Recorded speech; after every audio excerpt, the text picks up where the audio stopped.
पाक साहब की वकील रहनुमा मिशाल यूसुफजई ने हमें ज्वाइन किया है। मिशाल साहब अस्सलाम वालेकुम, बहुत बहुत शुक्रिया आपके वक्त के लिए। सबसे पहले तो ये कहिएगा कि आप इन दिनों बुशरा बीबी की स्पोक्स पर्सन भी हैं, अगर है तो क्या बुशरा बीबी ने आपको स्पोक्स पर्सन नॉमिनेट किया है? जी बहुत शुक्रिया। नहीं जी, मुझे खान साहब ने बुशरा बीबी का तर्जुमान मुकर्रर किया है। तो यानी बुशरा बीबी से मुताल्लिक अब तमाम तर डिटेल्स आप देंगी? जी जी बिल्कुल। तो उनकी सजाओं पे अमल दरामद प्रैक्टिकली शुरू हो गया है बुशरा बीबी की और फिर बानी चेयरमैन पीटीआई की और vice chairman PTI Shah Mahmood Qureshi साबिका वाइस चेयरमैन।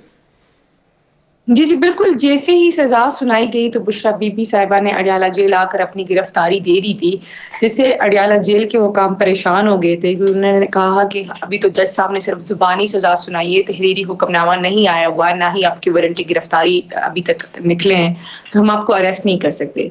लेकिन बुशरा बीबी साहिबा बज़िद थी और वो इशा की नमाज के बाद तक वहां बैठी रही, तकरीबन रात के 10 बजे तक अडियाला में थी और उन्होंने कहा मुझे अरेस्ट करें। तो जब बानी चेयरमैन पीटीआई की जानिब से कोई सिफारिश नहीं की गई थी कि उनकी अहलिया को बनी गाला में हाउस अरेस्ट किया जाए? बिल्कुल भी नहीं। अच्छा, ना हमने कोई सिफारिश मुझे ये बताइए कि आपकी खान साहब से मुलाकात हुई है? जी जी बिल्कुल, मेरी खान साहब से पिछले एक हफ्ते में 5वें दिन मुलाकात हुई और सुबह 9 बजे हम जाते थे और रात के 10-11 तो उन्होंने वर्बली आपको स्पोक्स पर्सन मुकर्रर किया या कोई ऐसा कोई नोटिफिकेशन भी है?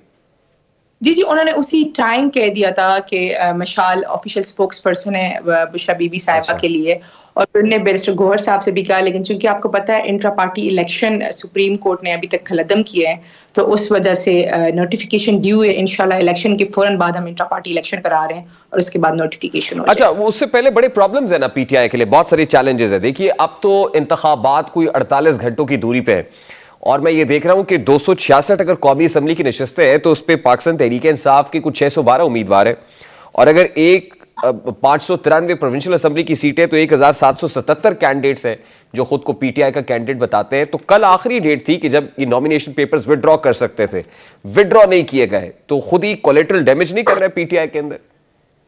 नहीं जी, बिल्कुल भी नहीं। कुछ लोग हैं जो अपने आप को अभी भी खान साहब का उम्मीदवार कह रहे हैं, उनका तो मैं उन पे बात नहीं करूंगी, लेकिन वो लोग जो जिन्होंने विड्रॉल नहीं किया, तो इसके पीछे कुछ रीजन है, कुछ स्ट्रेटजीज है जो 8 फरवरी को ही सामने आ जाएंगी इंशाल्लाह। उसकी क्या रीजन है, मतलब ऐसा कौन सा सरप्राइज है जो 8 फरवरी को देंगे?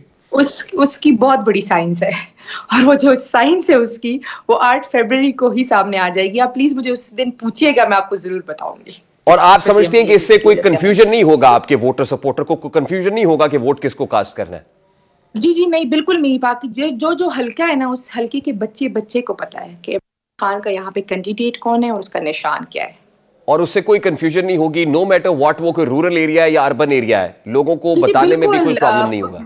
अगर मैं आपको कहूँ ना कि दही इलाकों में भी सबको पता है कि यहाँ पे खान का कैंडिडेट कौन है, ओरिजिनल कैंडिडेट कौन है।